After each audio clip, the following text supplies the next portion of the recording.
Hello, everyone. My name is Wim van Kouwenberg. I'm very happy to be your host for the 2020 Asset Performance Awards show, powered by BEMAS, the Belgian Maintenance Association. In order to kick off this event, I would like to invite our chairman, Mr. Johan de Koster, to join me. Hello, Johan. Welcome. Hey, Wim. Nice to be here. Johan, you have opted 20 years ago to become chairman of BEMAS. What was your motivation at that time to become the chairman? Well, Wim, already 35 years ago, I joined a big multinational and I ended up in the after-sales department. So my first customers were maintenance managers, and I got excited by this maintenance world. And then a few years later, I met this Belgian Maintenance Association, and I was actually surprised that not more companies were member at that time of such a nice initiative. So my motivation was to let our maintenance world know what a strong network we can create with an association like BEMAS. Yeah, and in the meanwhile, we have become quite a road. We are more than almost 600 member companies now, so you must be proud. Yeah, it's a fantastic achievement, and I hope it will not stop here. I hope I have the impression that with this special year we have now, we have the opportunity to get in contact with a lot of companies who have maybe never been to one of our events. Virtual meetings is not fun, but it gives some opportunities also.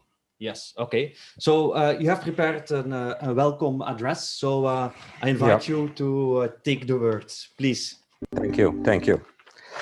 Okay, not so long ago, there was a time where we were gathering together for an award celebration or for a convention or for networking.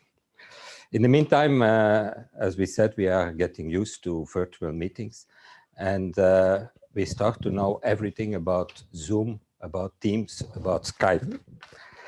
But what have we realized in this special year, is that we are missing the personal contacts, the face-to-face meetings, and the networking at the bar. Our meeting today is also, unfortunately, virtual. We have tried to bring together the laureates and the sponsors because we believe that celebrating the laureates should be in person and not virtual. But the virus has decided differently, and as you see, we are obliged to do it 100% virtual today. BEMAS, the Belgian Maintenance Association, organizes the Asset Performance Award to highlight achievement in maintenance and management. As you know, we will hand over 3 prizes for which both team spirit and innovation are key. I must say I'm very impressed with the different teams that subscribed to this competition. In this exceptional time, it's already an achievement to participate. So let me already congratulate all the laureates. For me, they are all a winner today. Before we get down to business, I have the pleasure of sending heartfelt word of thanks to our corporate sponsor, without whom we would never be able to organize events like this. So thank you, NG Fabricom, iCare, Erics, Minnovation, PDM, SKF, and Total Lubricants for your more than appreciated contribution. Our full appreciation also goes to all those who supported and made this special event possible, in particular our jury, and of course also this fantastic BEMAS team. Let me end with one of the quotes to whom our keynote speaker, Jeroen de Flander, refers to. Man can't discover new oceans unless he has the courage to lose sight of the shore. And this is what the virus pushes us to do. Thank you.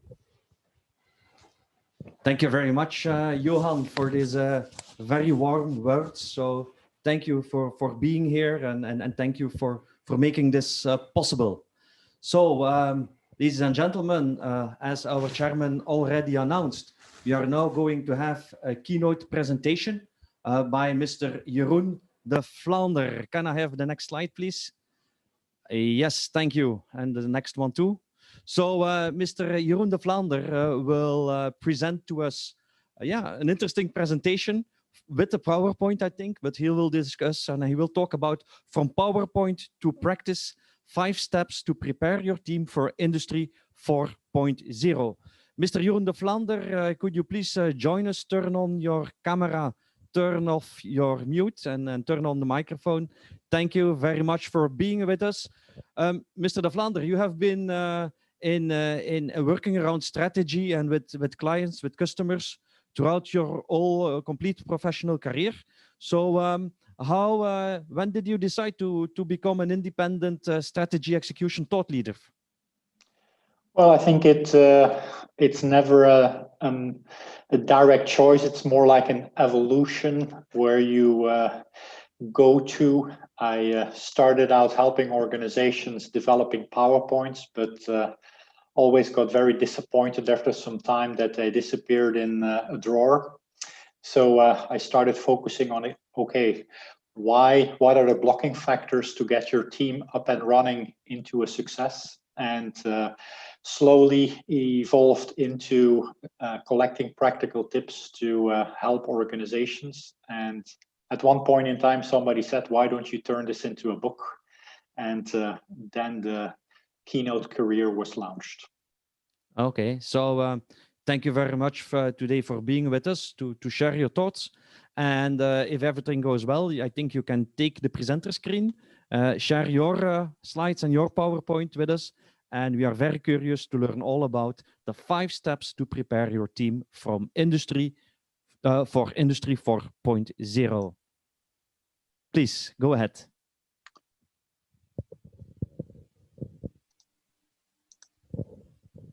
I think you need to make me presenter.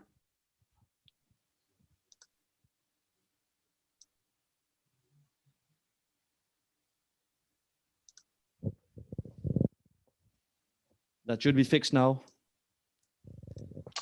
It is, yes. My screen should be visible, correct? Correct. Go ahead, Jeroen. Okay, here we go. Thank you. Dear friends, welcome in this virtual setting. Like the chairman already indicated, it's a special time, so we resolved to online interaction. But I have prepared an interesting chat for you today. We're going to discover how we can turn our team into a success machine for strategy industry 4.0. I have 5 core messages to deliver, and we're going to dive right in together.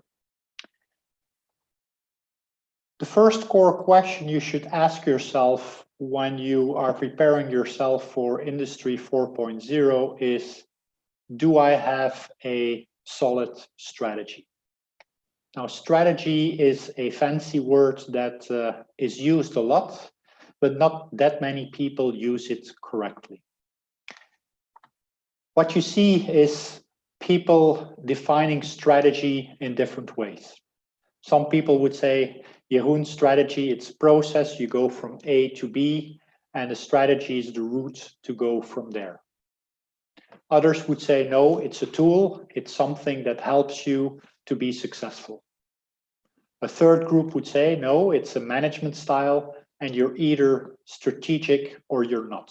Strategy becomes a word to indicate that something is important. I know a lot of organizations where you don't have key performance indicators, but you have strategic key performance indicators. Your important projects are not called project, but they're called a strategic project. So strategy or strategic is a word that is added to make something important. The fourth group says, no, strategy is more something that you cannot really touch. And the only way to know if you have a strategy is when you have a mission or a vision statement hanging on the wall of the boss. Group number 5 would say, no, strategy, it's either Apple or Google. So it's turning product innovation or innovation in general is defined as strategy. And I'm sure there is also a group that when you ask them the question honestly, they would say, I use the word strategy a lot, but if I'm honest, it's a little bit of a mystery. So the first advice that I have for you, if you want to get your team on board for Industry 4.0, is that you start with a solid and easy definition of strategy. Now, I'm a professor and I teach at several universities, and my colleague Kostas Markides from London Business School describes strategy in the most easy way. He describes strategy as a choice. And in that choice, there are 2 building blocks that you need to think about. The first one is, who is my core client?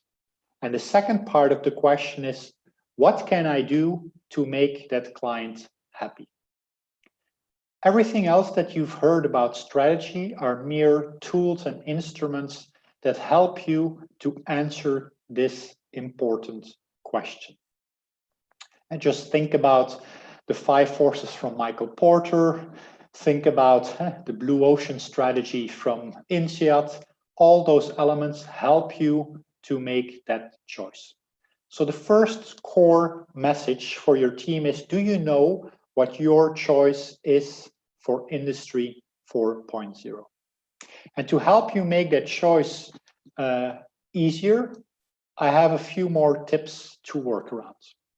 And so the first one I already given to you, it's to keep it simple. The second one is to describe what success look like for you in Industry 4.0. When you look at a journey, people need to know what the finish line is all about. And when I played soccer when my son was younger, we played in the garden. And every time my son gave me 2 options. He asked, Dad, do you want to play for real or do you want to play for fun? The fun part was without counting the goals. The real part was counting who was winning. Adding a dynamic on success and showing people what success looks like is very important. So ask yourself, Industry 4.0, what does it mean for your organization? And if we would have the chance to meet each other in 3 to 5 years and have a coffee together, how would you be able to tell me that you won the race? The third one I've learned from Michael Porter himself. A few years ago, we had a session together, and in the evening, I had the opportunity to have a chat with him. And I asked him, Michael, what is the best strategy tip that you've ever shared? And he told me, it's very clear, it's no. And I was a little bit confused. And then he started to explain, and he said, well, look, strategy is choice. And I said, yes, I knew that. But many organizations don't identify the things they're not going to do. So a very important element in your Industry 4.0 strategy is a list with what I would call the 5 no's. What are the 5 things you're not going to do in Industry 4.0? It's closing some of the doors to make sure that you get a long corridor towards the finish line. So that's the first tip. Make sure you have a solid strategy using these tips and explain them in a simple way to your team. Once you have the strategy, the next thing you need to focus on is to figure out, what do I need to improve? And as you all know, it doesn't make sense to improve something that's already good. So we need to have a dynamic inner organization when we want to move to Industry 4.0 that tells us what elements require action and what areas we want to leave alone. Now, how do we do that? A simple way is to visualize the the strategy execution journey. And the visual is the 8 model. It's an easy framework that you can use for defining the strategy execution journey. How does it work? You start at the top. You have your strategy, it needs updating. And that's done every year. Then you communicate your strategy and you need to cascade it to the different teams. It doesn't make sense that Industry 4.0 is only in your head, but you need to cascade it to everyone within the organization. Following that, there will be initiatives that will help you to drive the core ID to success, and compare and learn. That's your dashboard. That's tracking if you're on the road to success or you are deviating. So that's the organizational cycle. Below that, you have an individual cycle, and that's explaining how you are going to translate the overall objectives into individual objectives for the team. It's what in many organizations we call classical performance management, and those 2 circles need to find each other and turn themselves together into an 8. If you work in a large organization, and I know many of the 600 organizations that are member of BEMAS are quite large, so the circles will be expanding. So each circle is a management layer, and if you have a large organization, your 8 becomes longer. Now, what is the challenge that you have? You see there are many elements where you can work on improvements. It's your challenge as a leader in Industry 4.0 to identify what are now the focus priorities for us. To give you some help, we at the university have done a benchmark. We compared 1,400 companies from different industries to identify what they see as the major strategy execution gaps to move forward. And I won't bore you with too many facts and figures, but I just want to show you one highlight, and this is the overview. And the lower you go on the page, you see the worse the situation gets. So if you don't really know where to start improving your strategy execution process, I would suggest you start challenging yourself from the bottom up. So initiative management, which is the combination of project and program management, would be the first muscle group or the first area to dive into, and the second one would be strategy communication and so forth. So the second tip is find out what areas in your strategy execution process needs the most improvement and focus on those. The best-in-class organizations have a quarterly cycle, what means that every quarter you get together with a group and you pick one area that you're going to focus on for the next 3 months, and then you pick the next area and so on. That makes sure that you focus on those areas that needs the most attention, and also you don't overload the team.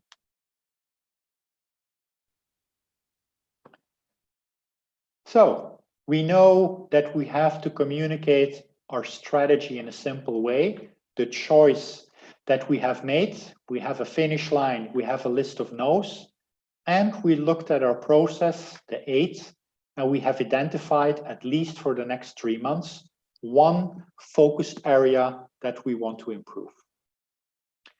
The next thing we have to focus on is how do we now communicate Industry 4.0 and the road that we want to follow to everybody in the organization. Well, I don't have to tell you that you might have a brilliant idea, but even if you have a brilliant idea, it's not 100% sure that people will listen to your idea. So we need to figure out what is now the best way to communicate. And one of the interesting things that I found when I was writing my second book, The Execution Shortcut, is that there is a bad guy in our brain, and that bad guy is called the curse of knowledge. And what does the curse of knowledge do? It does something with our brain so that we become overconfident in our communication skills. There is a famous experiment, which is called the tapping experiment. It's done by a professor in New York, and she invited a group of people, and one individual of that group, it was about 20 people each time, was identified as what we call the tapper, so the drummer. And the drummer was asked, please drum a song that everybody here in the room knows, so a famous song, and drum it in such a way that you can't sing at the same time. So you just drum, you don't sing, and the other 19 people in the room have to guess what this song is all about. Now, she repeated the song, the exercise 120 times, so it was not related to the musical abilities of one individual or the listening skills of a certain group. And each time when the drummer finished, she asked, before the people knew the answer, she asked the other 19 people, how much chance do you think you have of guessing the song this time? And surprisingly, only 1 time out of 10, the group said, we know, and 9 times out of 10, the people in the group said, we have no clue. But then she asked the same question to the tapper, the drummer. And surprisingly, the drummer said 1 time out of 2, if they don't know it now, they have a problem with their ears. The reality is that only 3 out of 120 songs were guessed. So the hit rate was 2.5%. The tapper thought it would be 50%. So this famous experiment shows that we overestimate our ability to communicate with a factor 20, which is a big risk, because if we communicate and we think we have done a great job, but the reality isn't, there is a disconnect between you as the leader of Industry 4.0 and the rest of the organization that have to travel along the same path. So I found this very fascinating when I was writing my book, and I dived into it and figured out, okay, how can we now all combat the curse of knowledge? What can we do to beat this bad guy? And there is a technique, and this technique is called the 3H technique, and that is my third tip for you today. This is a very useful tip to make sure that you improve your communication drastically when you're implementing Industry 4.0. Now, how does it work? The 3H is the head, the heart, and the hands. Now, if we would be doing a live session, I would ask you, what do you think would be the body part most people would go for? And the answer would be, it's the head. We all love our PowerPoint and we aim for the head. Why is that? Because once we know something, we think other people will also connect or like to connect to this knowledge, and we aim for the brain. But the problem is that most people don't react in that way. The first thing we need to do is we first need to convince people that they are motivated to listen. So the first challenge that we have is we want people to care. There needs to be an emotional connection before anything else. That's also why delivering this keynote in a virtual environment, I'm now talking to my computer screen, is very difficult, because it's much harder to create, or it's very hard to create an emotional connection if you're in a different space. But that's the first challenge that we need to do. We need to make a connection, an emotional connection. Just to show you how important this is, there are two professors, Dan and Chip Heath, and they checked why Oprah, the famous show you probably all know in the US, is so successful. And they found that more than 90% of this program, there were people present that shared stories, either highly emotional on the positive side or highly emotional on the negative side. So what is the challenge that you have to do first if you want to improve your communication?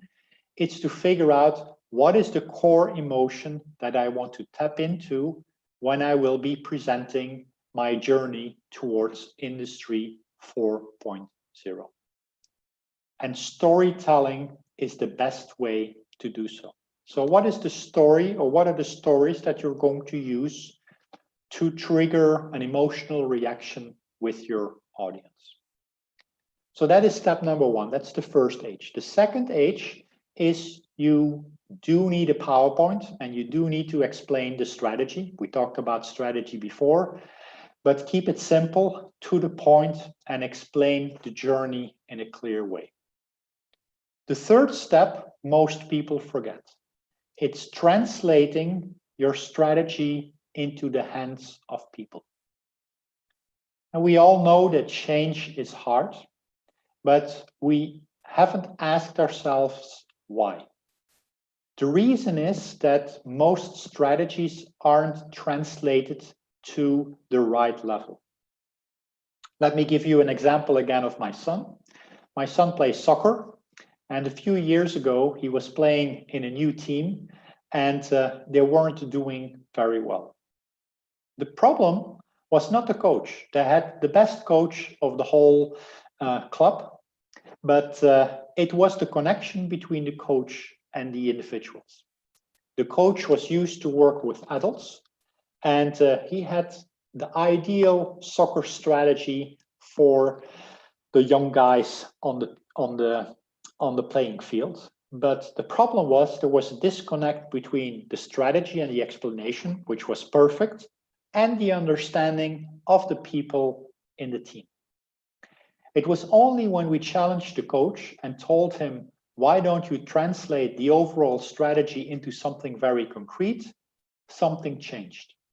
Now what he did was brilliant. He took the beer mats, and on each beer mat, he wrote one assignment for each player. The assignment for my son, whose name is Jonas, was give 10 passes to Max. Max is the striker. He was playing in front of my son. My son played midfield at the time. And every time he got the ball, he got a very clear assignment what he had to do. Whenever Max was free on the pitch, he had to give him the ball.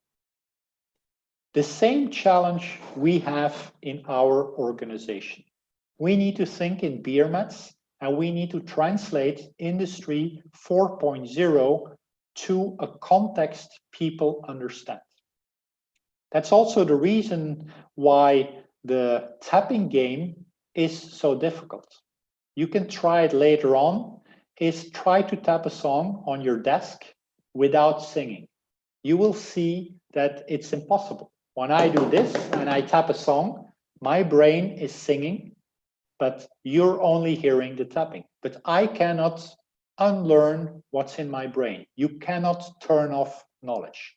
That's why it's called the curse of knowledge. Once you know it, once you know everything there is to know about Industry 4.0, you will find it very difficult to put yourself in a position of somebody that doesn't know. So the solution is to look at the different job families, the different job families in your organization, and ask yourself, what is now the one thing people in this team need to do different? So give every team one clear assignment. So that's the third step in becoming better towards PowerPoint to practice in Industry 4.0 with your team. If you're not sure how well you communicate, I have a little challenge for you. It's very safe because you're sitting behind your computer and people will probably not be able to see you. So draw the capital letter E on your forehead with your finger, not with a pen. And just remember how you did it. There are two ways of drawing an E on your forehead. You can draw the E with the opening to that side, or you can draw the E with an opening to this side. Well, what scientists learned is that high power participants, very often the people you find higher up in the organization, score 3 times more likely as low power participants to draw a self-oriented E. So communication oriented towards yourself and not towards the audience. They have done the same test with high school teachers, and there the result is the other way around. So this is like a little quick, cheap assessment to see how well you communicate. If you draw the E towards yourself, don't panic, but make sure that you focus even more on the 3H approach, because it means that the curse of knowledge in your brain will be bigger than in the heads of other people. Let's look at step number 4. So we know that we need a simple strategy with a list of no's, a finish line.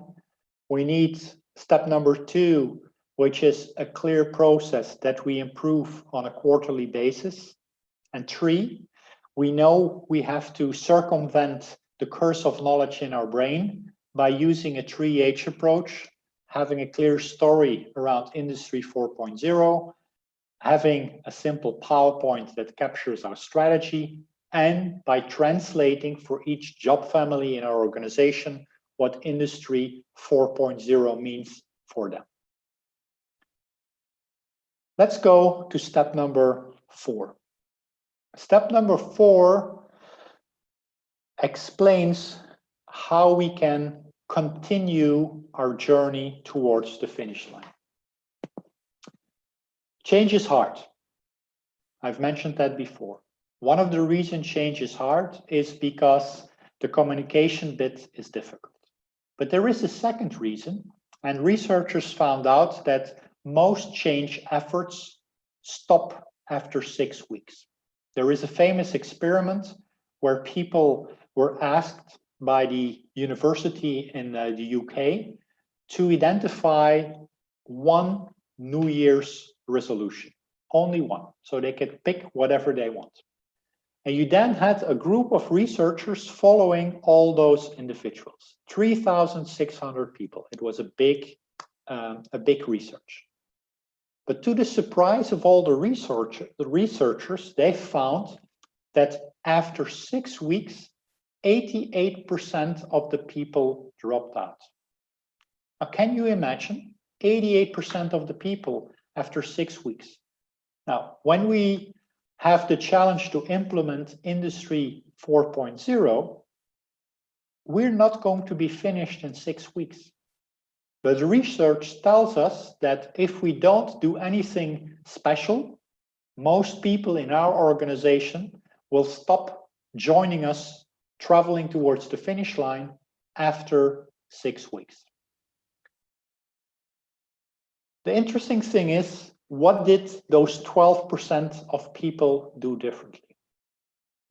They figured out a way to fight the second bad guy, which is called willpower depletion. Now, what is willpower depletion? Willpower is something you can compare easiest with, if you compare a person with a car. A car runs on gasoline or electricity, and once your tank is empty, the car stops. The same is true for people. Once you run out of willpower, which is basically your gas tank, you will stop making any rational decisions. And to give you a better grasp for this concept, let's look at an experiment which is called the cookies experiment. where two groups of people are invited early in the morning, and their assignment before they walk in is to arrive without having breakfast. So they're all very hungry. One group of people will get the challenge to eat as many cookies as they want.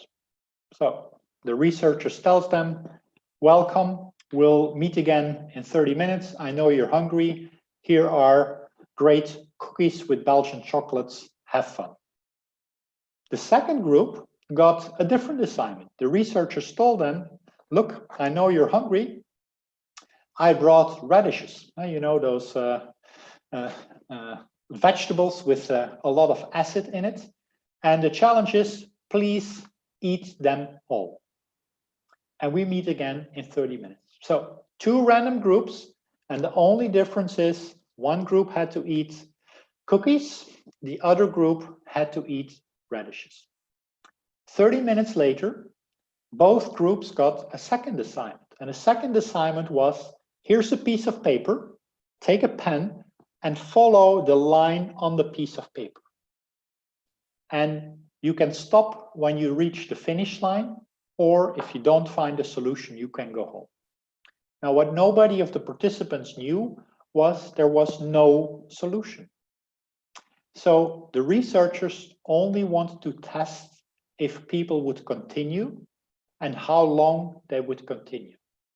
Now ask yourself, if you have the two groups, one group is the radishes group and the other group is the cookies group, which of the two groups will stick to the assignment the longest?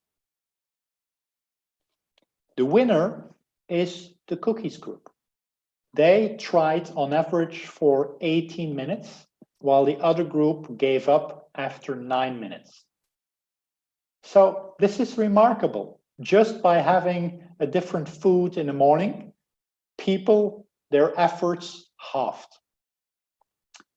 Now, what's the reason behind that? Well, when you're hungry, your brain and your body tells you, eat. When you get cookies, it doesn't require any effort. So you start eating and you still don't need any willpower. So when you arrive for the second assignment, you still have a full gas tank of willpower and you're ready to go. The second group, you can try it eating radishes on an empty stomach.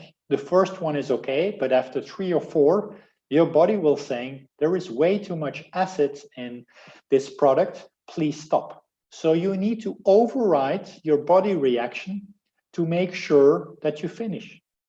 This requires willpower. So that group arrives with already a tank which is half empty. So that's the difference between the two groups.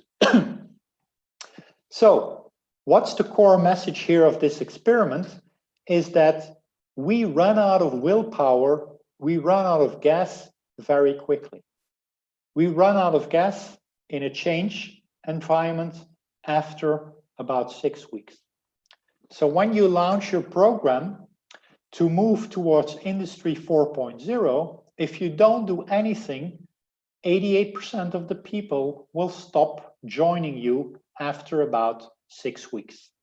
Not because they like the idea, not because they don't like the idea, not because they don't like you, but because they run out of willpower. People always find ways to conserve their energy. That's the way how we have been built. So what's the solution? What's the fourth tip? How can we combat willpower depletion? Well, we have an answer, and the answer is something we also do on a daily basis, and we do it without even being aware, and it's called a habit. So tip number 4 is challenge yourself, look at your organization, and figure out what are the core habits we need to develop to grow into Industry 4.0.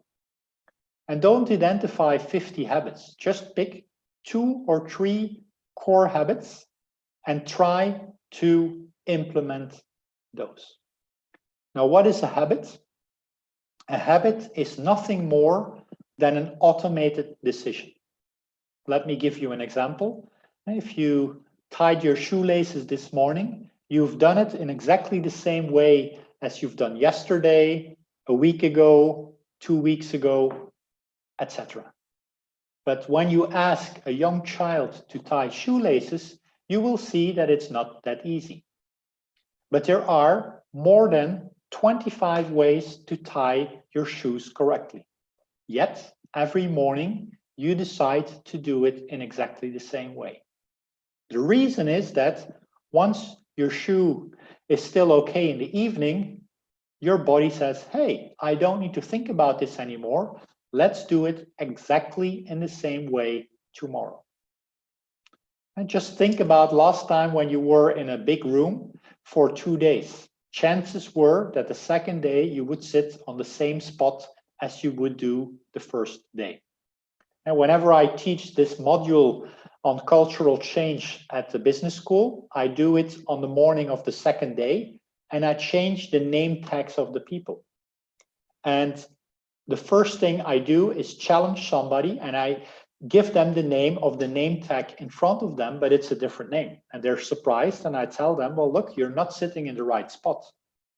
The first day, people will take 5 to 10 minutes to look for their name tag to sit in the right spot. The second day, they would just sit down in the same spot because it's convenient. So building habits is something we're used to do, but we need to give it some help. Now, what is the help? The help is to focus on what an American called implementation intentions. An implementation intention is nothing more than a trigger that you build in your agenda to make sure that you don't forget. So we need to develop a different relationship with our agenda. They have tested this with what is called a Christmas experiment, where his students were asked the week before Christmas, please send me an overview on how you spent Christmas Eve. It was an international college, people from more than 20 countries, and so it made sense to ask them that particular question. Now, the interesting thing was he sent out everyone except for a small group, and he gave them a second assignment. And the second assignment was, please write down when and where you're going to write your one-pager. So they had to take their agenda and write it down. After the Christmas holidays, he told people that the experiment was a little bit different than what he explained. And he found out that 40% more people from the group that wrote it in their agenda succeeded in the assignment. They have done similar tests in other environments. And today, for example, in hospitals, they're using it when people have to recover. Once you write something down, it's what they call preloading a decision. So my fourth tip is rethink the relationship you have with your agenda and connect it with the 2 or the 3 core habits that you need and that you want the team to develop.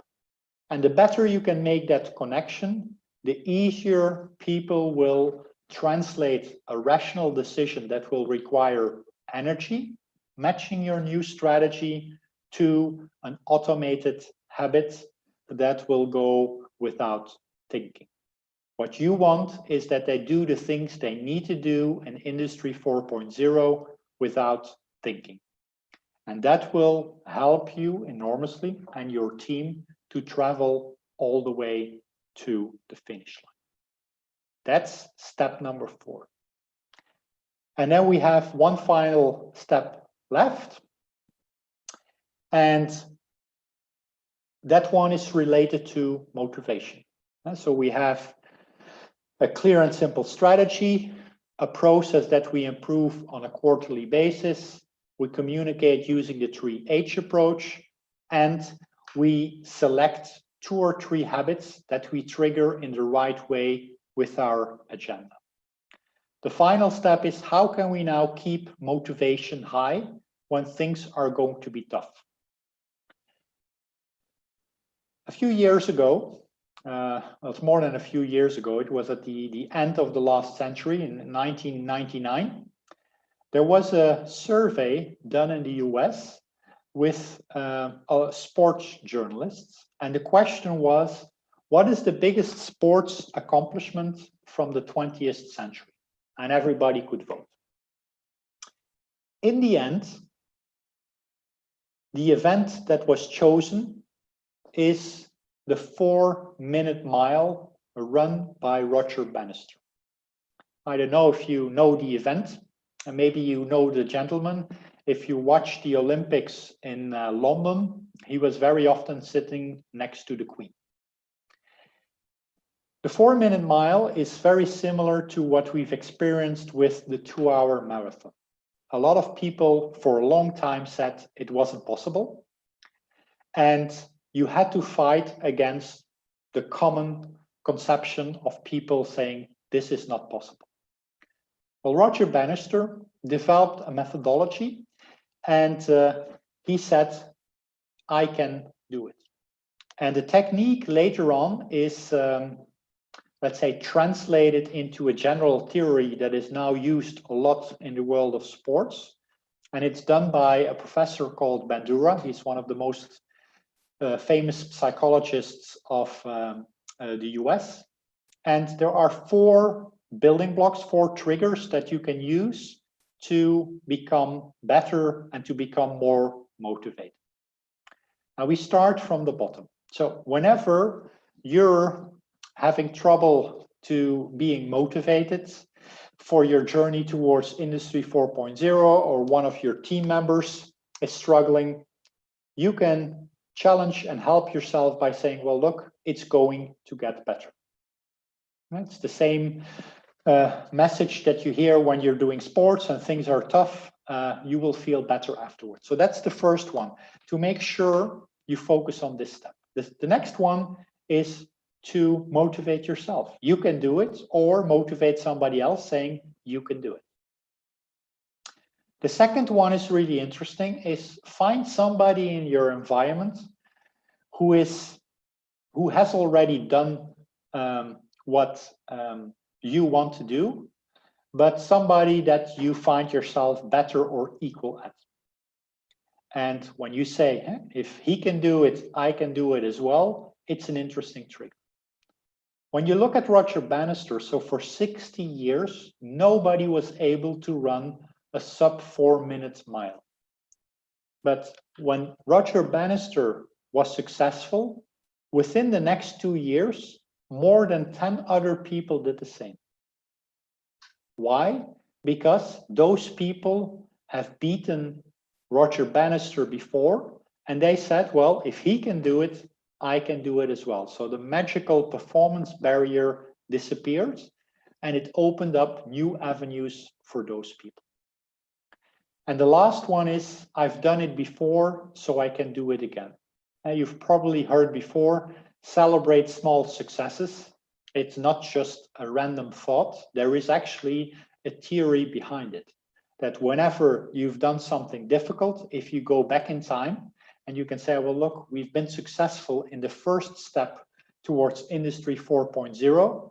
So we should be successful also in step number 2, is again a hidden motivator that you can tap into. So that is tip number 5. So let me summarize. What are the 5 steps to prepare your team to Industry 4.0? The first one is you need to point. You need to have a direction, and that works by identifying and developing a solid, simple strategy that you communicate to your team, focusing on what are we not going to do, and making sure that everybody sees what success looks like. 2, make sure you have a simple process and fix only those steps that are broken. So identify improvement actions, only 1 or 2 every quarter, and work on those. Step number 3 is beat the curse of knowledge in your brain. If you don't do anything, you overestimate the quality of your Industry 4.0 communication towards your team and towards the organization with a factor 20. If you want to even out the success rate, make sure you first step into the emotions. So have a storyline, keep a simple PowerPoint ready, and also the step that everybody forgets, make sure you make the beer mats and translate Industry 4.0 into very specific actions for the people in your team. Number 4, the journey is long, and if you don't do anything, people will stop after 6 weeks. So how do you solve that? You demystify culture. Culture is nothing more than a series of automated decisions, which are called habits. So if you want to be successful, figure out what are the 1 or 2 habits that I need to be putting in place to make my team successful. And you do that by rethinking the way the agenda is used and making sure there is a link between the habit that you want to put in place and how you trigger this by your agenda, increasing success rate with about 40%. And finally, there will be times where we find it tough to move forward. So make sure we stay motivated and we keep other people motivated. Just use the tricks that people in the world of sports are using all the time. Think about Bandura's theory and tap into one of the 4 levers that you have access to create more motivation. And if you use those 5 steps, it will help you to become more successful in your route towards Industry 4.0. Thank you very much for listening in these special times. I hope we have the opportunity in the future to maybe meet live. Success towards your journey. And if you're on LinkedIn, I would be very happy to connect. Thank you. You're welcome, Jeroen. Thank you very much for sharing these 5 steps, 5 good habits, in fact, to fire up a 4.0 transition. Jeroen, maybe we didn't receive a lot of questions, but I have a question that looks quite important to me. And that's the following. I saw in your presentation that you had the cookie experiment. And there you said, okay, you need to beat a little bit the power, the will of power. And then there was a bad guy who was a kind of a thief. And you put on a lubrication can next to it. So what was the connection between the lubrication and the bad guy? Well, willpower can also be seen as a kind of lubricant for success. Now, we often think that if we focus very much on the good idea that we're going to get there, but during the execution, you need to keep all the different wheels in motion. And the more willpower we have available, it's like the oil that you would put in there, the easier it is to keep going. So that's the idea behind it. Okay, so in fact, the oil can is beating the thief. Exactly. Okay, so it's a positive message. And for us as a maintainer community, this is of course quite important. Jeroen, well, you're also an author of several books. You have already mentioned it during your presentation too, but maybe we can share something here with our audience. Can I have the next slide, please? Yeah, so The Art of Performance, your presentation was based on this book. And in fact, through your website, people can download a free chapter of this book. So they can go to your website, jeroenvlander.com, or they can just go to the link that is shared also here in the chat. What is also important is that as BEMAS, we also have an online web shop, and we sell mostly books that are very relevant for people active in maintenance and asset management and in reliability. But we have decided to also integrate your books. So we have The Art of Performance and The Execution Shortcut are available through the BEMAS web shop at a very interesting rate for €20 per book for BEMAS members. So don't hesitate if you're here to already shop online and buy the book of the author. So thank you, Jeroen, for being with us. Thank you for sharing your thoughts with the maintenance community throughout the world. So it was an honor and a pleasure to have you here. Thank you. Thank you. Bye-bye. Yes, bye.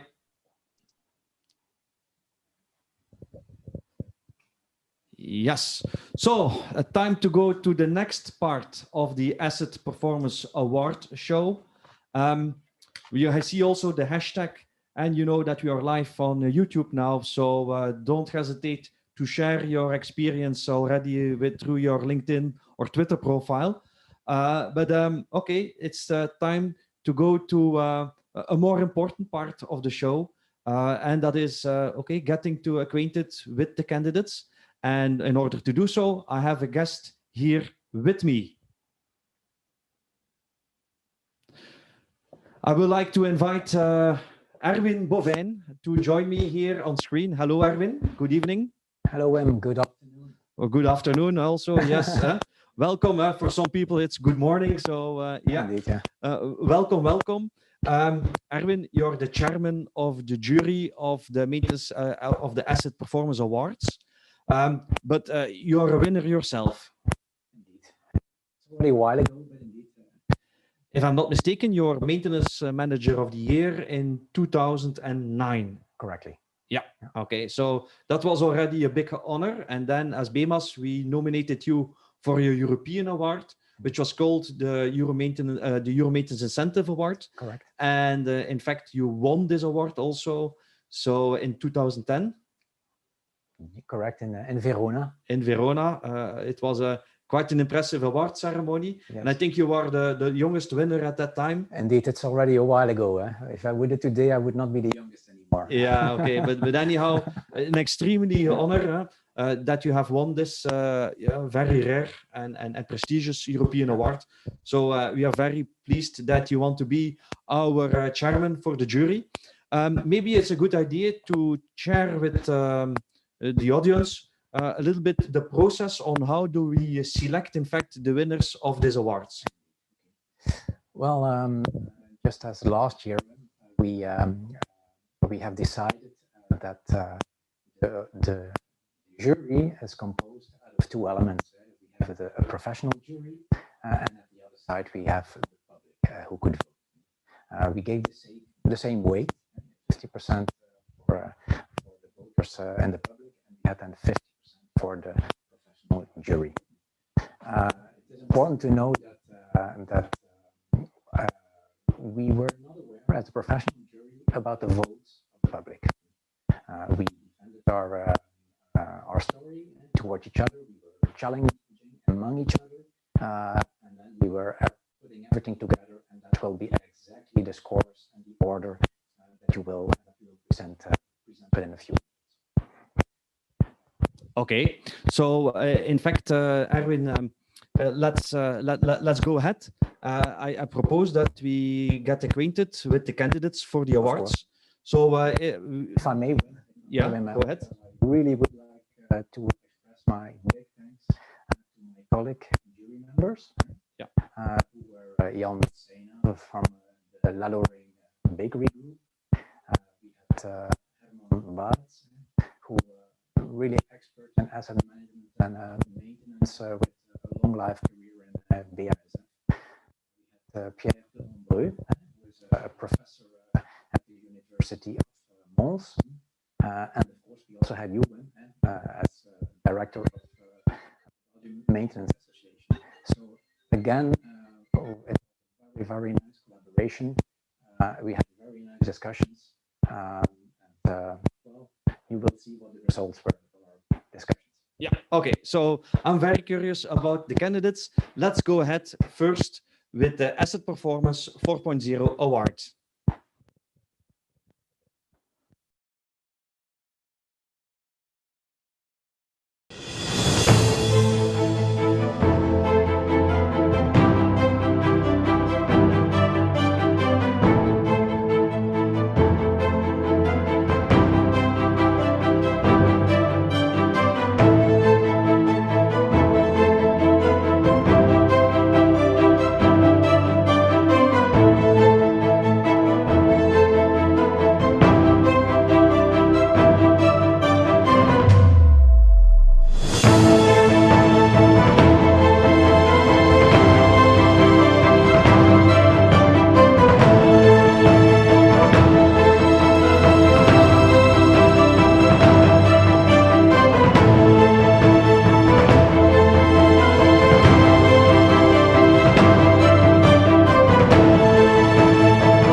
Okay, so that was a nice intro, already showing a little bit of the activities of the 3 candidates. So for the Asset Performance 4.0 award, we have ENGIE, European Maintenance Support, as a first candidate.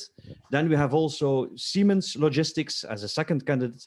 And we have also Yara in Tertre, which is also located in Belgium. So we are going to start with ENGIE European Maintenance Support. So if everything is okay, we can have the next slide, and we have the 2 candidates or the 2 people representing ENGIE present here, Mr. Mark Eijkmans and Mr. Karl van Honacker. Hello, do you hear me? Hello, Wim. Hello, everybody. Yes, hello. Thank you very much for being with us. Thank you for being a candidate for the Asset Performance 4.0 award. I see that you see also next to me Mr. Erwin Movijn, who is the jury member. So the idea now is, in fact, the cards have been played already. So we already know who will be the winner, but you don't know it yet. And what is also important is that, of course, the scores and etc. have been settled already. So your presentation now is more a short introduction on what are the activities of ENGIE European Maintenance Support. People that want to have a more in-depth site can always review on the Asset Performance 4.0 platform the detailed presentation that you did 2 weeks ago. So in fact, I would like to invite you to take the word and give a short introduction about the activities and the project that you've done. Okay, thank you, Wim. Well, Carol, maybe I will just introduce a little more about EMS. Well, EMS is a European Maintenance Support Department for the thermal fleet of ENGIE in Europe. Beside doing the maintenance, yes, that's, let's say, the biggest activity, but we also give them expertise, advice, and, let's say, support in developing the maintenance strategy. And this Robin Analytics is really, let's say, making part of building maintenance strategy, but Carl will take over and give some explanations about that. Yes, this basically the idea is born in the context of decarbonization of the energy sector, where a bigger and bigger portion of the production comes from non-flexible new energy sources like solar and wind. And indeed, our classical production assets needs them to permanently compensate when those renewable sources can't produce. And this new way for asset to produce is highly challenging and affecting our overall planning, but also our maintenance activities. And so if we want to perform the right maintenance activities at the right time, but also taking into account this evolving grid context, the solution for us is to be able to detect sooner that something is happening or will happen in the next future. And thus, by launching our product Robin Analytic, we have developed a prediction model combining the best-in-class artificial intelligence algorithm together with our field expert know-how. So it means that we translate in an algorithm what we want him to detect, and the artificial intelligence engines will screen the data, taking into account the impact of the variable operating condition on the assets. And at the other end, so as output, our product Robin Analytic translated into human readable maintenance advice for our teams on the field.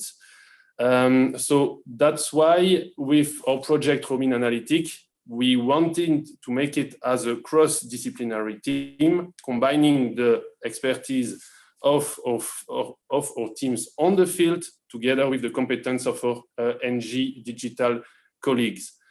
And so what we do with Robin Analytic, we embed the field expert know-how into the artificial intelligence prediction model, making our maintenance strategy more resilient to the changing market condition, but also reducing downtime, cost, and penalties due to the unplanned shutdown.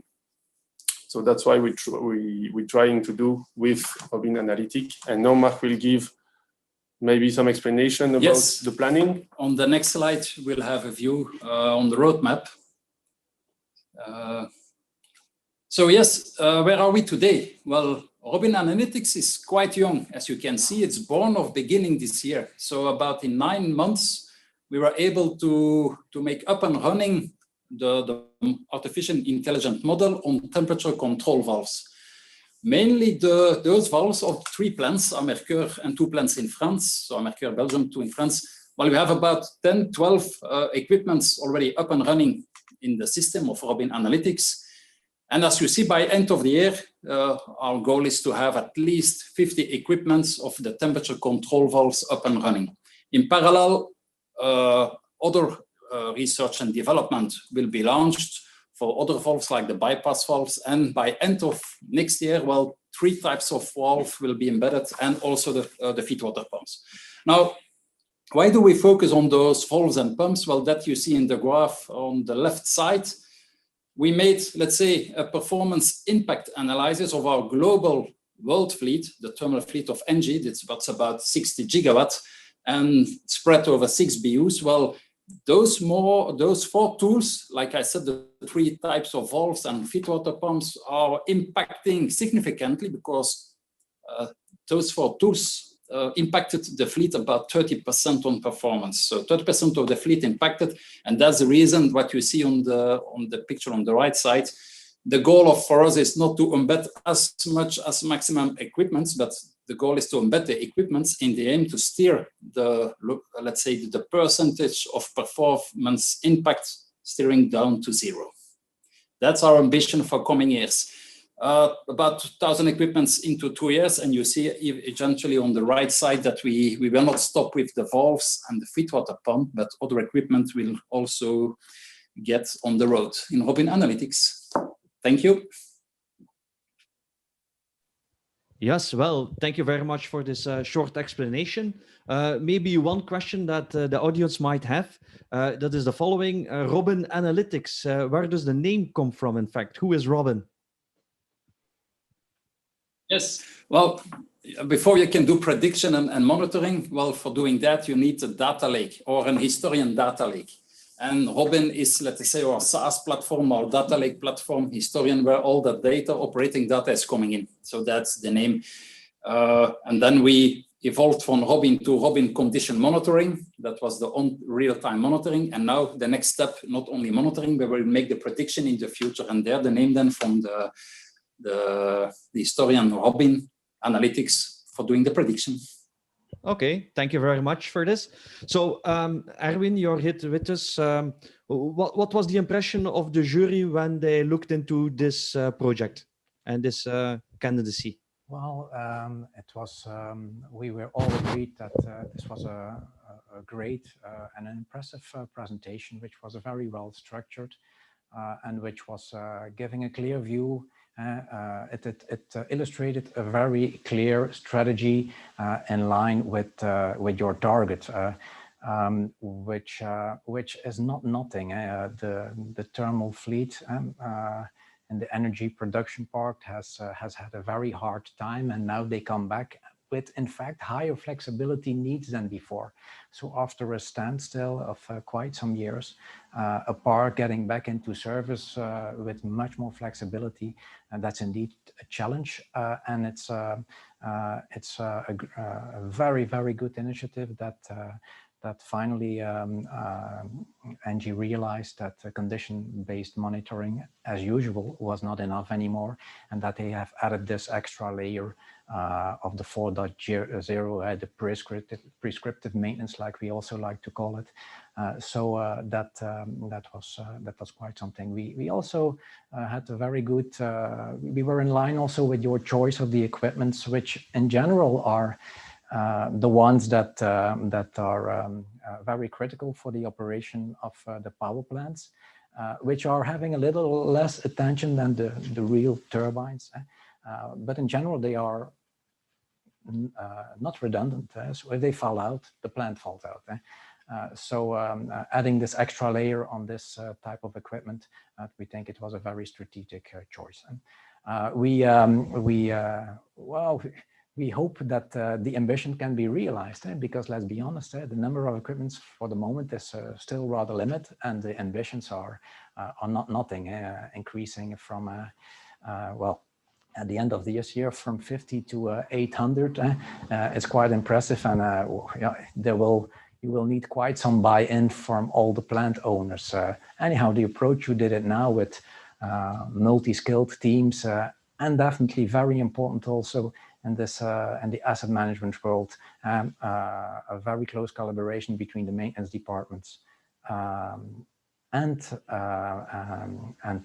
the owners, the operation teams, is very valuable.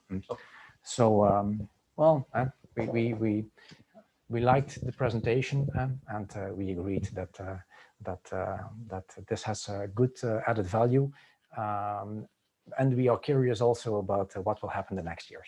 Yeah.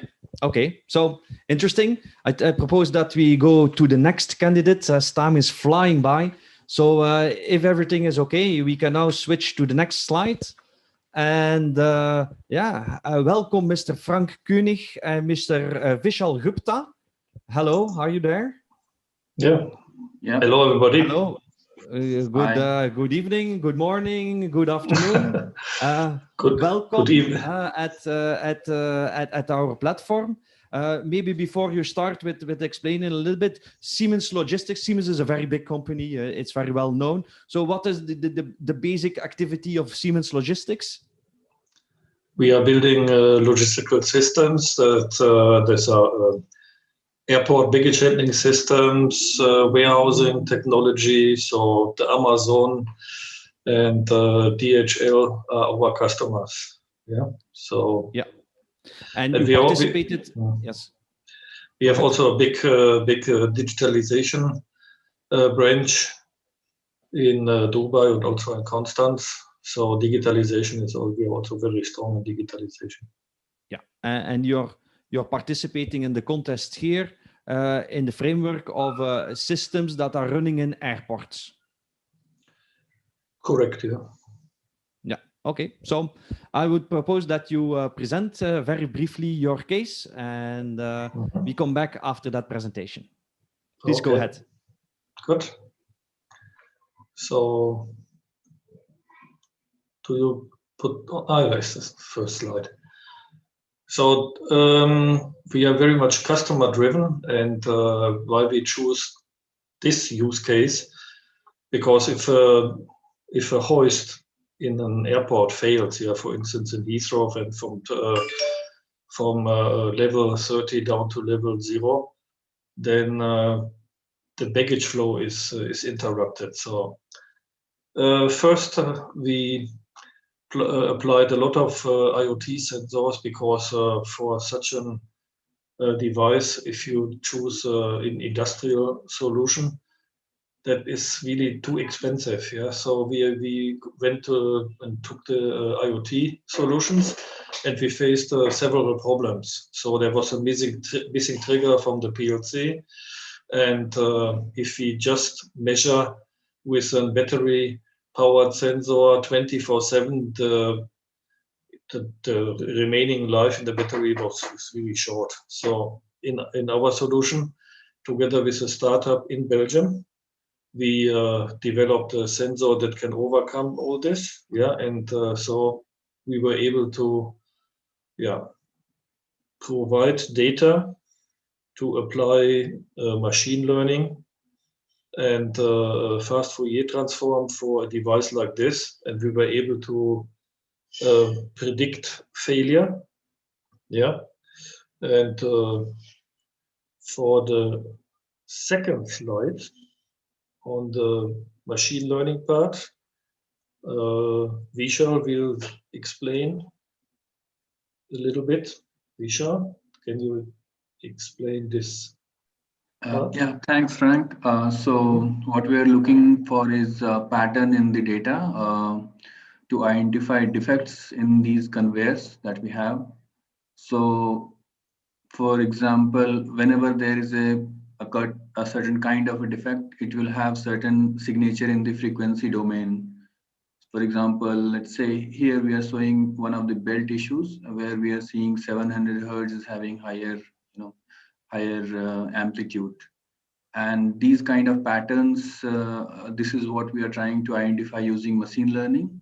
And using these patterns, we predict the defect, and we say whatever, what would be the maintenance activities needed for those kind of defects. So this is the basic idea. Yeah.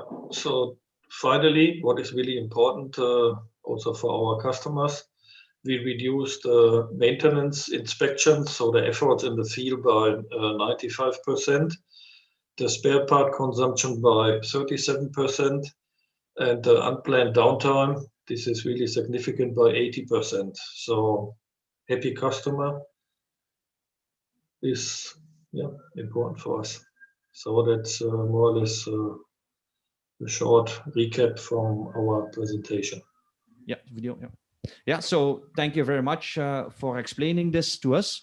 So if I remember correctly, so what was for you guys very important is that you could do a kind of a continuous vibration monitoring. That's it. That's the basics of the system, isn't it? The key here is that we developed together with a startup in Belgium a sensor that is capable, that can have an external trigger from a PLC, because a hoist is not continuously running. And hoist is, let's say, most of the time in idle until a bag is coming, then the hoist is in. The hoist can also be, you remember the man in the mix? I think everybody remember the man in the mix. There's a lot of manual activities on this kind of hoist. So, and filtering this, is not that easy. This is why, if we have the possibility for an external trigger, if we have the data available unrestricted, so in a good quality and good quantity, that makes the life from vShell very easy for my data scientist. Otherwise, Good. So the system allows you to capture the data when there is activity, and you cannot predict in front how much activity there will be and at what time. So that's already, and it also thanks to the fact that these sensors consume quite a low power, because and then that allows you to connect to a simple 20-volt power connection, isn't it? Exactly, yeah. Okay. The installation in the field is very easy. It has a standard M8 connector on one side, so I can just between an existing photo in the field, I'm using a Y connector, and the sensor is live. This is very easy plug and play. So, Mr. Yupta, when I see the nice picture for detecting the different types of anomalies, this makes the life very easy, and the results are there. Yeah, certainly. This makes life very much easy for the maintenance team, because they know what to expect, and they don't really have to go to the site and see and inspect. So we are saving on inspection, and we can actually reduce manpower, man hours required for that kind of activities. Yeah. Okay. So happy Siemens, happy customer. Huh? Yeah. So what do you think, or what was the opinion of the jury about this case, Erwin? Again, a very rich and interesting presentation in a complete other world than the two competitors in this competition. It was very nice to see that also in a transport and logistic world, and in this case it was then luggage handling in airports, that this creativity is demonstrated, because in this world the maturity and asset management and maintenance excellence, well, there's a little bit room for improvement over there, and that was also very well explained by Siemens. Quite some cases about belts were rubber belts which were not correctly aligned or not the right tension, and that gives problems. So in fact, by using the newest technologies and with very nice and two very nice innovations, in fact, the one the sensor which is developed and which is then only triggered on the moment that events are happening. And then on top of that, then a layer of machine learning to get out of this complex FFT spectra to pick out then the correct events that trigger a maintenance intervention. We all agreed it was a very, very nice development and with the potential to use in much more sectors.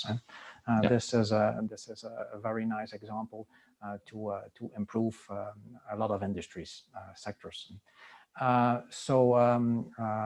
We of course the results are very impressive. I think it is mainly the unplanned downtime which really makes a difference in the airports. Well, congratulations with those results. So thanks to Daro Innovation, at least we don't have to wait a long time for luggage in Abu Dhabi and in London. Indeed, so thank you very much for this. So time to go to the third candidate for the Asset Performance 4.0 award. Hello, Mr. Aurélien Flamme. If everything is okay, we can put you on screen, and you're active at Yara Tartre. Welcome. So it's good evening for you too. Mr. Aurélien Flamme, maybe you can explain a little bit what is your responsibility within Yara Tartre? Yes, so I'm just switching from production department responsible to technical department responsible few days ago, and I'm also responsible of driving digital transformation of the site for the coming year. So that's okay. Congratulations with this promotion. So you anticipated on winning the contest? Not at all. You see, even by being a candidate, you already get some benefits from participating. So yeah, please take the word. We'll put on your slide, and please present a little bit and very briefly the case of Yara Tartre. Okay. So yeah, that's it here. The presentation is more about application development and installation into an asset like a site like Yara Tartre here, with a corporate digital strategy defined, a clear digital ambition. I think what it was, let's say, said by Mr. de Flander, to really set the strategy into a clear vision and simple vision. And Yara wants to be the most advanced crop nutrition company and among the top 5 chemical company globally developing the digital transformation on the coming years for a target of 2023. With a clear strategy and a clear map up, which is value first. In order to capture the full potential, we first need to understand the problems and afterwards the solution. So digital production segment have developed 5 value streams for that: the plant steering, the digital production, the digital reliability, which is the main concern from the Yara Tartre site here, about the digital governance, and the mining, robotics, and the engineering as well is up to these 5 value streams. The targets are clear for a site like Yara Tartre, is to improve the HSQ overall performance and facilitate the production site operation. By seeing this with the overall mapping of the Yara assets, we have estimated to reach a kind of saving which can target, let's say, $500 million USD till 2023 by implementing digital transformation and application into the site. Mainly by ensuring the process safety of the assets, where Yara has a clear governance support by the CCPS standards, where hazard identification, standard procedure, asset integrity are definitely included. And so we facilitate the site digital initiative deployment by supporting the process risk reduction and being really a frontliner on the value first. There is fast-track quantitative result achievement, which was demonstrated through the paper here, with clear challenge, which was identifying targets, data availability and data cleanliness as well, as we are used to say on the digital world. We need, let's say, really a reliable data, let's say, to have reliable assets. A digital site culture, which is quite important to develop, and I think that the former presentation, the earlier presentation done by Mr. de Flander has clearly demonstrated that, and the quantitative process risk result analysis. And so on the second slide, there was demonstration of already application developed on the Tertre site, which was part of the portfolio of Yara Digital Prod, but as well some initiative from the site where all are participating directly on the risk management and process safety of the operation.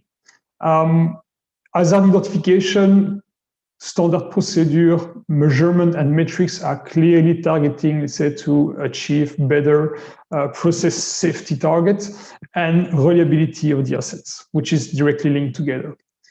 But on the other way, developing this kind of application can give you quite quick wins as well. In Yara Tertre site, we are consuming more than 1.8% of natural gas in Belgium. And so we have directly some saving demonstration due to application developed into the site, like a saving of energy of minus 0.15 gigajoule per ton of ammonia, and approximately 30 tons per day of ammonia produced more, let's say, due to the application developed into the site, which is representing between 200 and 300, let's say, kilo USD per year, which is saved. The data filtering and data accessibility was also improved due to the culture change and the way that we are, let's say, implementing application and developing application in line with the technical standard defined. As well, we have promoting some brand new trending analytics available on the plants, on the site for the process engineer to evaluate and elaborate more root cause analysis depending of what they see and what they can promote to the new tools. So it's directly contributing to the process safety and reliability of the asset as well, because we are completely developing a lean figure out here on the site. So the root cause analysis procedure and the lean procedure are really fitting and supported by the new application here. And the journey is still ongoing. Application more related to the asset integrity, like integrated operating window and rotating application, has already demonstrated quick wins with unscheduled downtime saving more than €1 million already, let's say, saved due to this application performed and installed. As well, the indirect saving, which was demonstrated by the different application till 2014 right now, is the team collaboration between production and maintenance. We are all together, let's say, really interface with the same, let's say, approach and with the same tool. So it's facilitated the communication, it's facilitating the diagnostic, and everyone is on the same line regarding, let's say, the asset integrity or the process safety-wise, which is in challenge. And for sure, all these applications develop like digital tablets for the digital one, like APC, like data filtering, like trending analytics, everything coming together are really improving the time saving of the people and reducing the workload. That there is already some achievement about it, and we are still on the journey, let's say, to achieve more in the coming future. So we are quite ambitious about it. Okay, thank you very much for this explanation. So, Erwin, for you, what was for you the highlights? What were for you the interesting points in this case? A very rich presentation based on those 5 pillars with a company-wide approach, and which definitely puts a very high focus on digitalization. The examples that were shown were very rich, some of them with great results, but anyhow, there were 2 that we appreciated and liked a lot. That was, of course, the energy load curve, which is so inviting for the operators to do better and to have quickly savings. It must be the internal competition also there, which plays a bit. And then, of course, the tool which puts big data available for not science specialists, if you can create a platform which is easy accessible, where, let's say, non-data experts can play with big data, have an easy interface. Once they have this trigger, this really, we think, can create, well, we are sure of it, can create huge value. Also in the 4.0 revolution, people make the difference. Absolutely, yeah. Absolutely. Okay, yes. So thank you very much. So I think it's time to go to the next point, which is an important one for the three candidates, I think. So maybe, yes, that's we see them all three next to each other. And in fact, it's time to reveal the points given by the jury.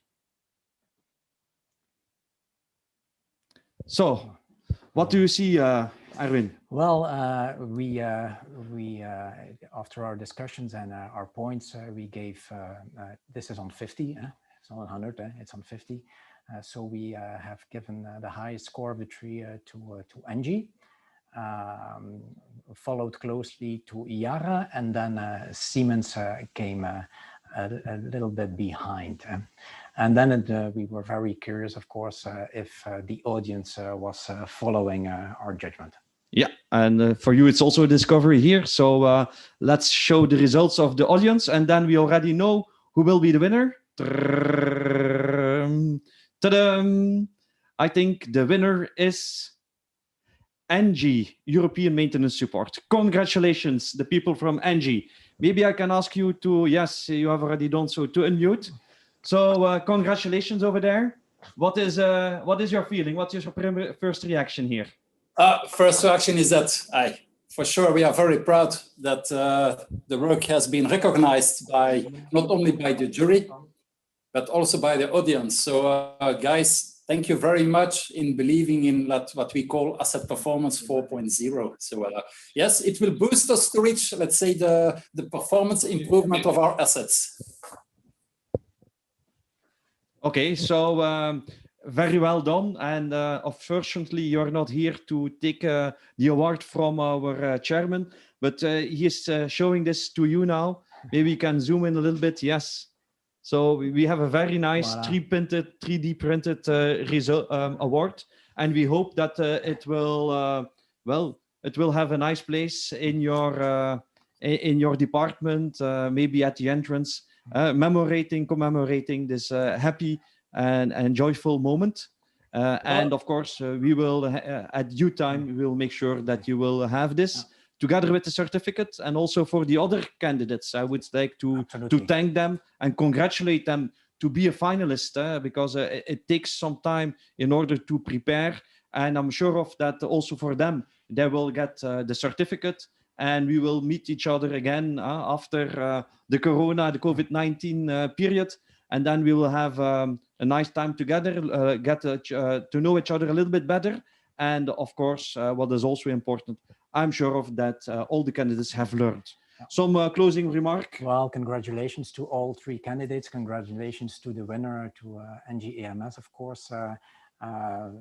For the second and the third place, we saw an ex aequo and fully a coincidence that the audience results compensated 2 and 3 to an exactly the same score. Yeah. My congratulations to all Yes. of you. So thank you very much, gentlemen. You can leave the channel, and maybe we can go to the next slide, please. And then here you have the winner again. So NG, congratulations. So let's go to the second part of the Asset Performance Awards.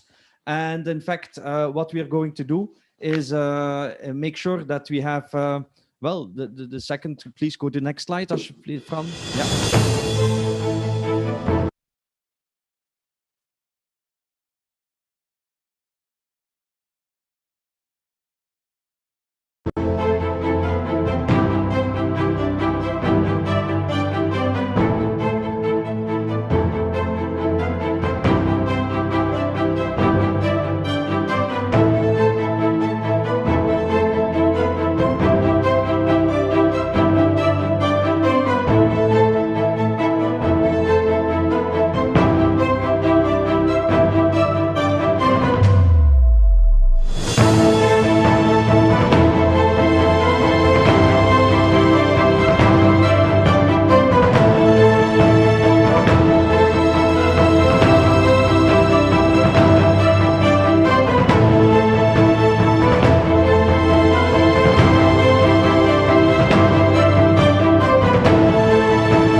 welcome everyone again. We're going to have a presentation now, in fact, for two prizes. We had, of course, the Best Improvement in Maintenance and Asset Management Award.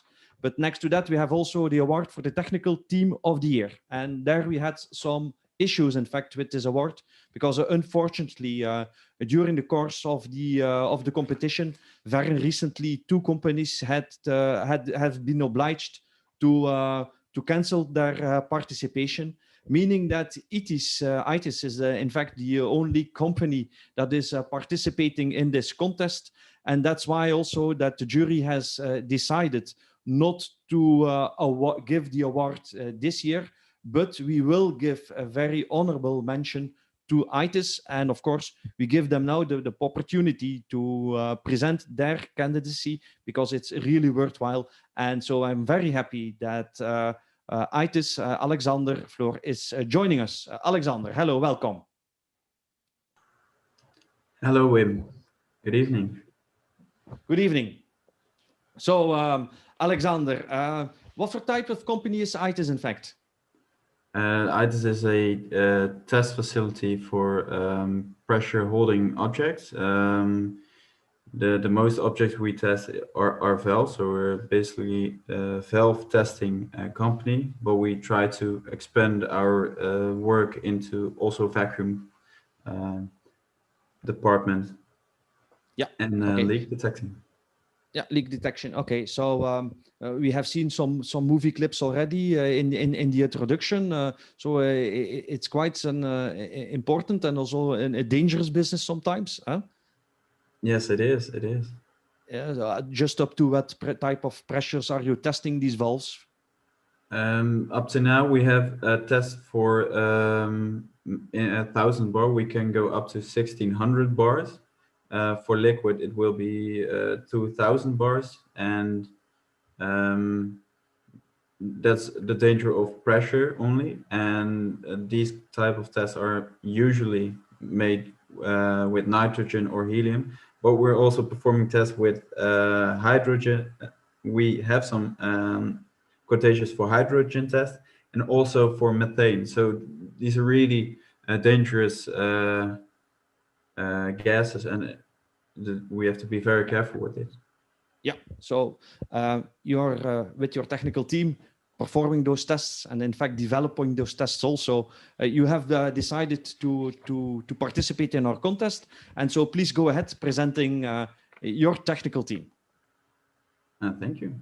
Well, so I think this is already the biggest step for ITIS.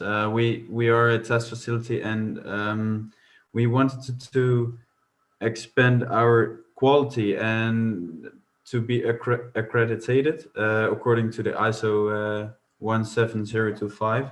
It is a huge step for us because we are able to perform tests and therefore be our own notified body. So we don't have to have another notified body. We are able to generate our own tests and test reports which are internationally accepted. So it gives a huge boost to our quality. Thus, for example, the testing and also for the test reports. Also, it is a quality step for the employees themselves, because we have to give everyone tests and make everyone competent. So we have a sort of training system now, provided also by BEMAS, and we use it now to make everyone competent and raise the bar for our quality.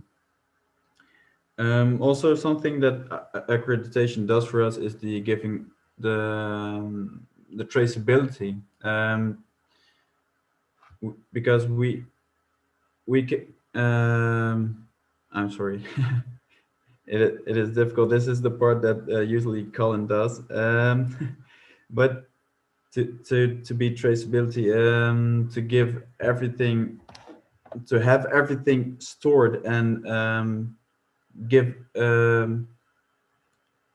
calculate everything backwards. So we know all the ins and outs of our uncertainty, the accuracy of how to pressurize, to give the test temperature, and the accuracy of leak detecting. It's all written in there. And well, over the years, we have an ongoing improvement.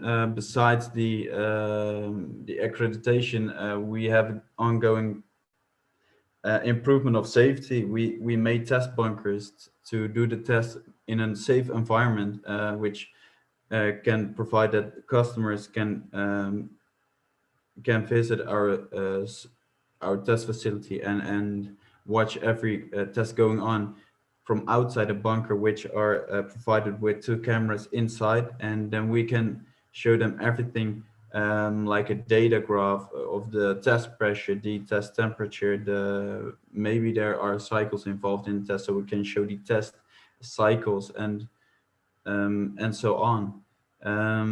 So this also improves our quality, because we are so busy with the accuracy of our testing, and also to reach specific test pressures, test temperatures automatically.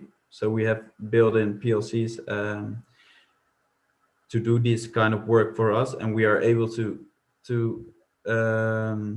provide test temperature, test pressure up to a accuracy of less than 1 Celsius degree, and that these are all the improvements we have made. Also, new innovations of testing. We have made a test rig to test it itself automatically. So, yeah.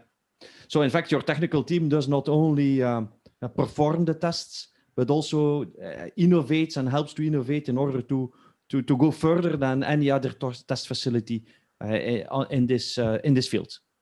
Yeah, yeah.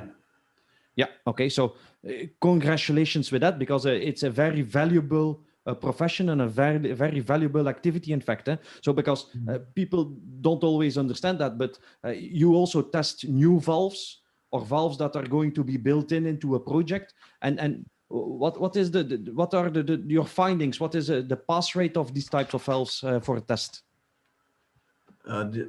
It depends on the procedure to be tested, but we see that a lot of valve manufacturers think that they have the best valves, and up to some performance test, it is so critically, and you can see that some tests are just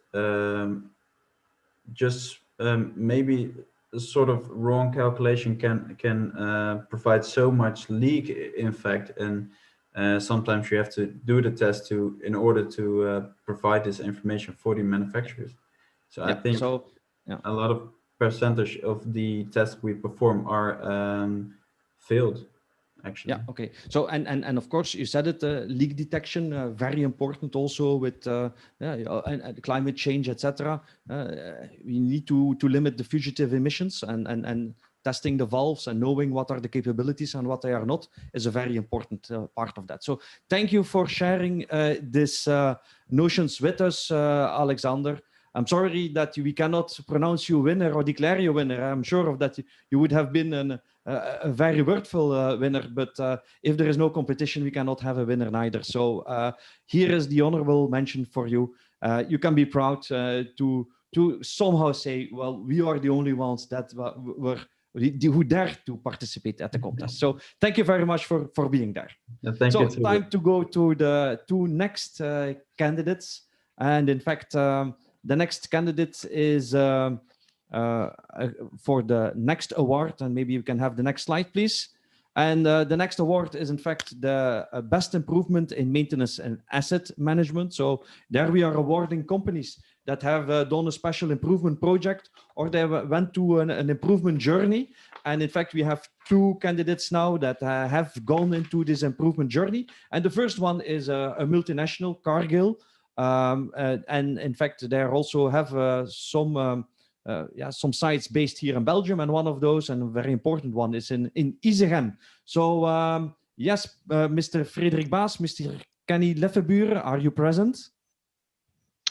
Yes, can you hear me? Yeah, maybe you can put on the camera, please. Yes. Yeah. Hello, Mr. See me? Lefebvre. Great. Hello. Yes. Yeah, my colleague Frederick has quite some technical issues, so he is not able to join as a speaker. Okay. So, but I'm sure of that he is following us live on YouTube together with your team. So I will give you the presentation and maybe you can explain a little bit why you participating in this contest, please. Sure. So yeah, I'll try to summarize it a bit. We as a company, we are very customer oriented, especially the EasyHam side. We have quite some specialty products. And as you can see on the top, it's a bit of the general overview of how we work as Cargill. If you check the top right, we have a worldwide operational excellence framework where if you dig down a bit, we go into the manufacturing excellence part. And you can also see that reliability excellence is part of that value creating activities, one of the value streams within Cargill Global. Now, if you check specifically into that Cargill manufacturing excellence system on the top left, you see that one of the spines of how we operate our daily activities is the design, build, operate, maintain part.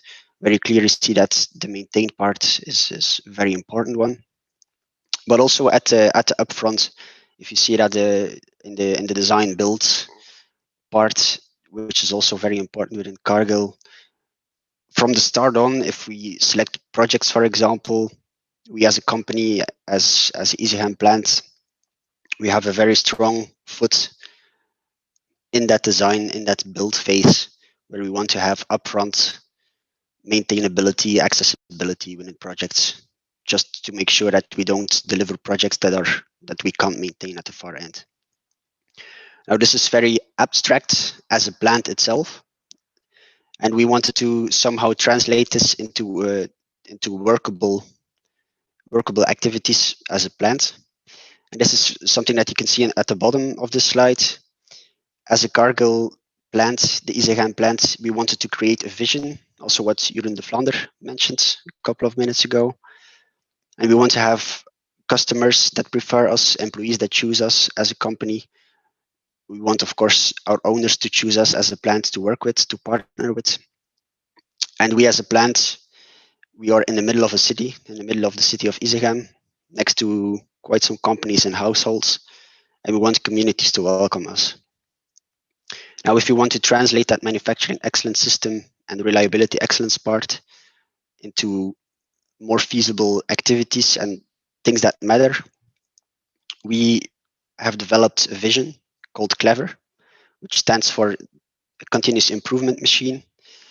The L stands for the environment, living planet, winning categories, safety, an empowered organization, and result driven. If you go to the next slide, please.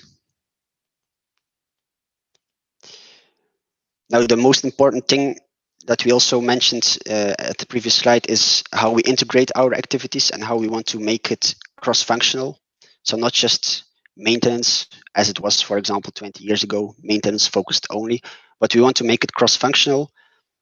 And the most important thing is we want to flip the pyramids and we want to have the people on the shop floor involved in our daily operations, in our daily decision making when it comes to reliability and when it comes to manufacturing excellence.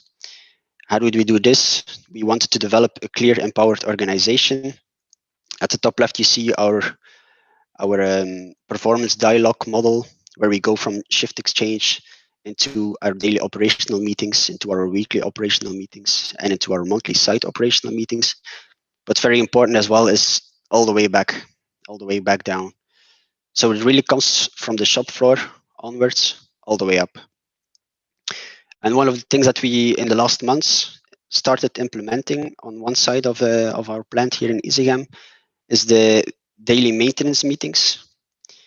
We have daily operational meetings within the production departments, but a couple of months ago in our bottling facility, we started implementing maintenance integrated daily execution meetings. And this really focuses on what happened last day. Did we deviate from the schedule? Did we have big failures? Did we have priority ones? but also a reliability part. And this is really driven by the technicians, just the same as the operational meetings is driven by the operators itself. So we don't just on a high level management level, we just set directions, but we don't as a management organization, we don't just focus on you have to do this. We really want to have the technicians on the shop floor tell us what is the issue, etc. And on the bottom, you see how we start monitoring all those things and how we drive for continuous improvement. What are the first results, Kenny, that you see from this approach? Well, from this approach, it's really valuable. And when we started implementing this maintenance meeting story, for example, this MyDex story on the top right, we had some kind of a framework as an organization to tell them we want as a minimum safety as part of the agenda.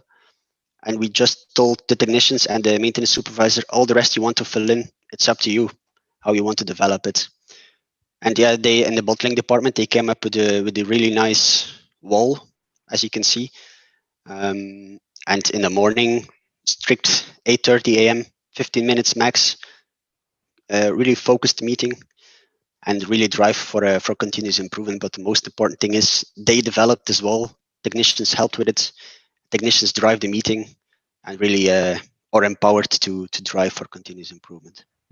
So it's continuous improvement is defect elimination, and by having these morning meetings, you have you're driving this process and you're gaining reliability every day. So as a jury member or a jury president, chairman, what were your opinions, your impressions about this candidacy, Erwin? Again, a very nice presentation where you could really feel the enthusiasm of the presenter, and there are some very nice elements in it. The fact that your improvements were also triggered by the creation of a limited reliability service to take a bit distance of the daily maintenance, but on a relatively short notice, a very good improvement, covering a lot of elements where you have finally as a target to embed this reliability culture in your full department. You called it as a wake-up call for the full department, and I think the way you do it, you will achieve it. And because all elements are present, and first result starts coming up also. So congratulations for that. And also very important, realizing that a lot can be initiated from the floor, and like you call it so beautiful, flipping the pyramid. And well, we see it here on the screen, the way you organize your meetings daily, weekly, with the right people, right decisions on the right level. The visual management, like we see there in the picture also, we think it is a good strategy, which is covering a very complete number of elements to achieve your target. Thank you very much for sharing your insights. High time to go to the final candidate. Thank you very much, Kenny. So you can mute and go away, and then okay. So we have here the final candidate for the best improvement in maintenance and asset management award is Saudi Aramco with BEMAS. We are through the asset performance platform, we are really internationalizing, and so we're very happy that we have even candidates from Saudi Arabia. Thank you for being with us, Rida. Hello, how are you? Yeah, hello. Good evening, Wim. Can you hear me? We can hear you. We can hear you. So, and we have also Osama Al Ghamdi with us. Yes, this is me. That's you. Excuse me. Yeah. Thank you. So welcome. So Saudi Aramco. Do we need to introduce the company? I don't think so. Maybe a few facts and figures about your company. Yeah, Saudi Aramco is the largest oil company in the world. It is specialized in the field of oil, gas, and petrochemical processes. It is based in Saudi Arabia. It consists of multiple departments and multiple sub-companies. Reza and I are working in the seawater injection department. Yeah, so you don't mine oil. you in fact you mine seawater, huh? The operation area is oil and gas, but we are in the field of water injection. But still, our facility is considered to be oil and gas. Yeah. Okay. But you pump not oil, but you pump water. Okay. So we have prepared some slides for you also. So please go ahead. Okay. Thank you, Wim, for giving us this chance.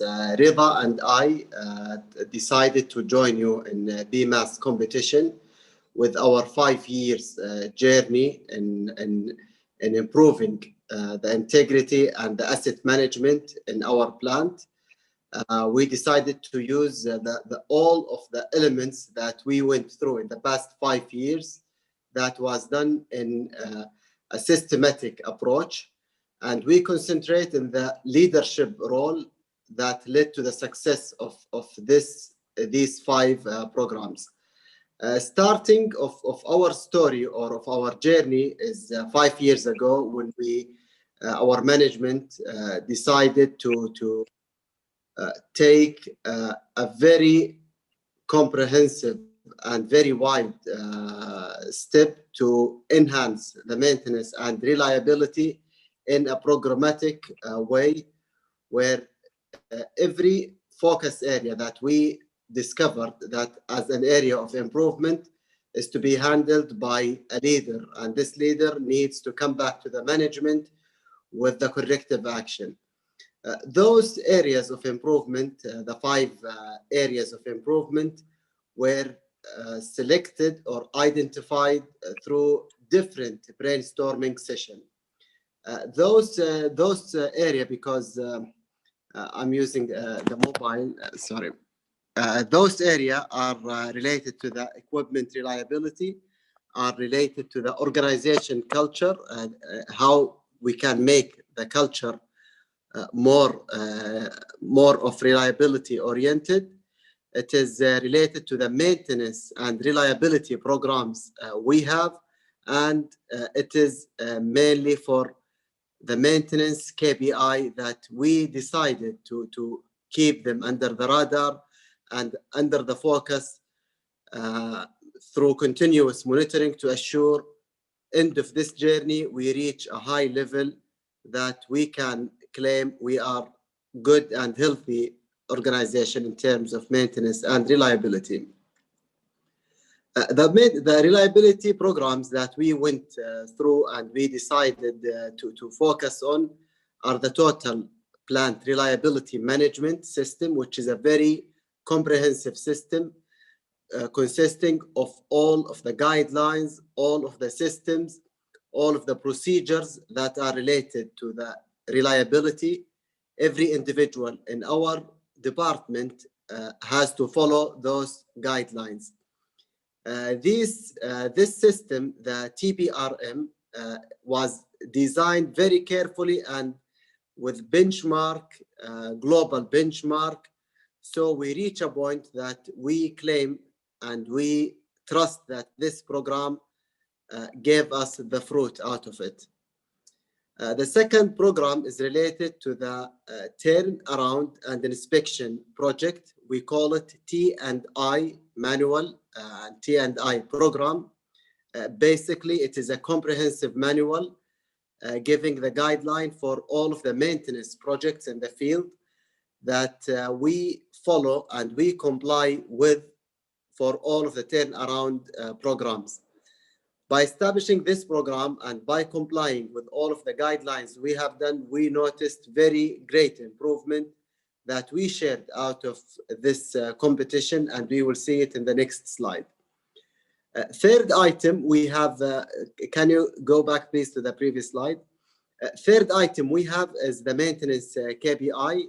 We designed 12 maintenance KPIs that focus on different aspects of maintenance and reliability. Those KPIs are communicated and reported to our plant management. Quarterly meeting is done to discuss the performance of our department under those 12 KPIs. Each KPI is assigned to a champion who set the plan to improve the department performance in this KPI, and management support is provided during those, especially during those quarterly meetings. Can you go to the next slide, please? In summary, and as we highlighted in our topic that Rida and I presented 2 weeks ago, and in our abstract, we have tangible improvement that made us proud out of this comprehensive program. Starting with the first one, these are examples and major highlight, not the only benefits. Starting with the work order turnaround, we noticed improvement in the age of work orders, where we can indicate that the maintenance repair time is reduced from 61 days to 39 days. The turnaround and inspection projects in average was reduced from 212 days to 64 days only. Equipment availability, it is improved to reach 99% of equipment availability, where we have over 30,000 equipment in our department. The maintenance spending was efficient. We have 55% drop in a KPI, we call it the money drainer. We look at the top, the highest maintenance spending equipment. We should not have high value for only 10 equipment. By monitoring this, we reduce the cost by 55%, which basically resolving the bad actors in our facility. The avoided cost was tangible as we have compliance to our operation requirement. We were 95% in compliance to our operation requirement. We reached 100%. Our organization, we noticed that big improvement to the individuals, where we have big number of innovation ideas. We have 2 patent idea only in the past 2 years submitted by our technician in the field. We have professional certifications obtained by our engineers. We have strong maintenance and reliability related training system that we are happy about. We have 6 technical papers presented only last year by our engineers. We believe that the organization culture in terms of maintenance and reliability were promoted in the past 5 years until we reach this result. This is what I have, and thank you for BMAS to giving us this chance to participate. Thank you. Well, thank you also to you guys for participating in the contest. In fact, what were the learning points for the jury on this case, Erwin? Well, first of all, everybody was very impressed about the results that were shown on your, well, until now 5-year journey. With improvement of turnaround durations, which are incredible, a very high cost saving, and a very good increase in availability. We saw all the elements you were working on, and well, some of them were well, we captured it. Of course, we had the leadership, which is driving this whole process, and that you illustrated very well, trying to show that your leadership and your leaders are supporting the initiatives which are created on the floor level, with your KPIs that for each KPI you have a champion who is responsible for those KPIs, very well monitored by the management. And what we also very appreciate, and we can only be happy as a maintenance organization like ours, that you also share your experiences, that you write papers, that you host conferences, in order to not only make yourself stronger, but also share your experiences with other companies and well, now even worldwide. That are our main takeaways. Yeah, it has been quite a journey. Congratulations. Maybe you can also mute and then turn off the camera for a moment, because now we're going to announce who is the winner, Erwin.